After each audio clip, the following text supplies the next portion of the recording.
केतन का जीवन पार्ट 5। एक सही फिट सुनिश्चित करने के लिए केतन ने एक कुशल दर्जी की मदद मांगी जो पारंपरिक भारतीय परिधानों में विशेषज्ञता रखता था। दर्जी ने एक ब्लाउज बनाने के लिए केतन के बस्ट, कमर और कंधों का सटीक माप लिया जो उसके आंकड़े को चापलूसी करेगा और एक आरामदायक फिट प्रदान करेगा। केतन के पास बस्ट नहीं होने के कारण एक का भ्रम पैदा करने की आवश्यकता थी। ब्लाउज में वांछित फिट और उपस्थिति प्राप्त करने के लिए दर्जी ने कुछ तकनीकों या कपड़ों का उपयोग किया। उन्होंने गद्देदार आवेशन का उपयोग किया। इन आवेशनों को आकार और मात्रा प्रदान करने के लिए ब्लाउज के अंदर रखा गया था, जिससे ब्लाउज को अधिक स्वाभाविक रूप से फिट करने में मदद मिली। दर्जी ने अधिक फिट लुक बनाने के लिए कुछ सिलाई तकनीकों का भी इस्तेमाल किया। रणनीतिक रूप से ब्लाउज के किनारों को लेने से दर्जी ने एक चापलूसी सिलहूट हासिल किया जिसने केतन की कमर को बढ़ाया और घटता का भ्रम पैदा किया। विज्ञापन।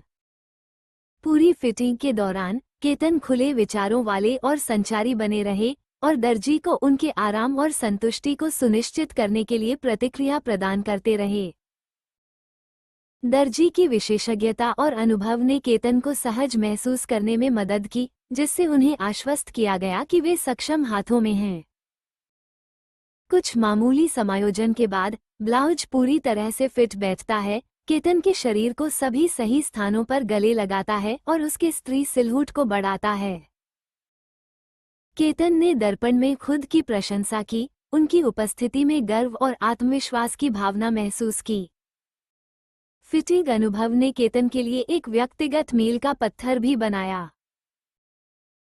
इसने उन्हें अपनी पहचान अपनाने और रिया के परिवार के सामने महिलाओं के कपड़े पहनने के बारे में किसी भी संदेह या डर को दूर करने की अनुमति दी।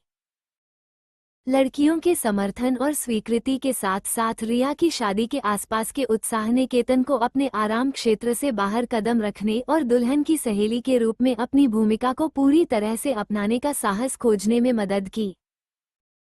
ब्लाउज फिटिंग सफलतापूर्वक पूरा होने के साथ केतन ने आगामी शादी के उत्सव के लिए उत्साह और प्रत्याशा में वृद्धि महसूस की। जब केतन वापस घर पहुंचे तो उन्होंने विशाल को बताया कि शादी के लिए उनका आउटफिट फाइनल हो गया है। जब विशाल ने केतन को आउटफिट दिखाने के लिए कहा तो केतन ने मना कर दिया और कहा कि शादी के दिन ही देखने को मिलेगा। केतन ने विशाल को शादी के सांस्कृतिक विषय के साथ संरेखित करने के लिए शेरवानी जैसे पारंपरिक भारतीय पोशाक पहनने के लिए कहा। अपने पेस्टल गुलाबी लहंगा चोली के साथ समन्वय करने के लिए वो विशाल को पेस्टल रंग या तटस्थ स्वर में शेरवानी चुनने के लिए कहता है। शादी के दिन उत्साह और प्रत्याशा हवा में भर गई क्योंकि सभी ने रिया के विशेष दिन की तैयारी की। रिया की दुल्हन की सहेली के रूप में अपना उत्तम लहंगा पहने केतन को घबराहट और खुशी का मिश्रण महसूस हुआ।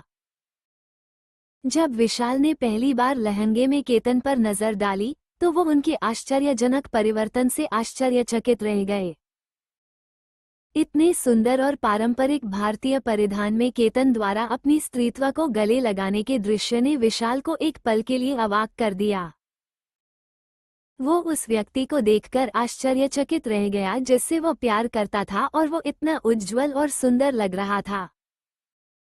जैसे ही विशाल की नज़र केतन से मिली, आश्चर्य, प्रशंसा और प्यार का मिश्रण उसकी आंखों में भर गया। वो अपने सामने परिवर्तन पर विश्वास नहीं कर सका और अविश्वसनीय प्रयास केतन ने इस विशेष अवसर के लिए अपने स्त्री पक्ष को गले लगाने में डाल दिया था। चेहरे पर मुस्कान बनते हुए विशाल धीरे से केतन का हाथ पकड़ने के लिए आगे बढ़ा। उन्होंने अपनी उपस्थिति के लिए सच्ची सराहना व्यक्त करते हुए कहा, तुम बिल्कुल लुभावनी लग रही हो, मेरे प्रिय। मुझे विश्वास नहीं हो रहा कि मेरे सामने खड़ी लड़की तुम हो, केतन। इस क्षण और इससे उत्पन्न भावनाओं से अभिभूत होकर विशाल ने केतन को एक नया स्त्री नाम देने का फैसला किया जो उनके रूपांतरित स्वरूप के साथ प्रतिध्वनित हुआ। वो धीरे से फुसफुसाया, आज से मैं तुम्हें काव्या कहकर बुलाऊंगा। यह आपकी सुंदरता, ताकत और उस महिला को पूरी तरह से दर्शाता है जो आप बन गए हैं। केतन, जो अब काव्या है, विशाल के दिल की बात और उसे एक नया नाम देने के प्यार भरे इशारे पर शर्मा गया।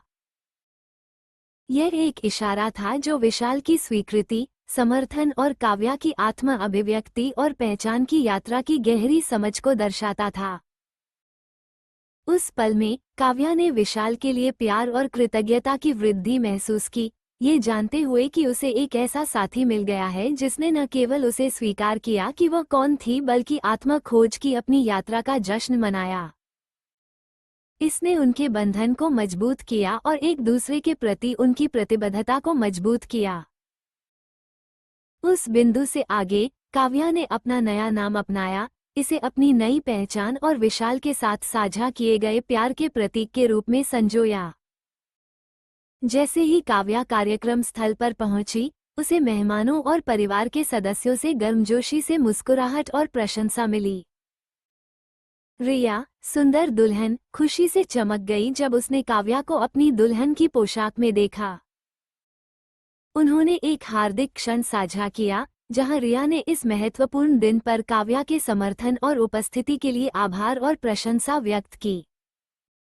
शादी समारोहों के दौरान काव्या रिया के पक्ष में खड़ी रही और दुल्हन की सहेली के रूप में अपने कर्तव्यों को अनुग्रह और लालित्य के साथ पूरा किया। उन्होंने अनुष्ठानों के दौरान रिया की सहायता की, भावनात्मक समर्थन दिया और यह सुनिश्चित किया कि सब कुछ सुचारू रूप से चले। काव्या की उपस्थिति शादी में खुशी और विशिष्टता का एक अतिरिक्त स्पर्श लेकर आई,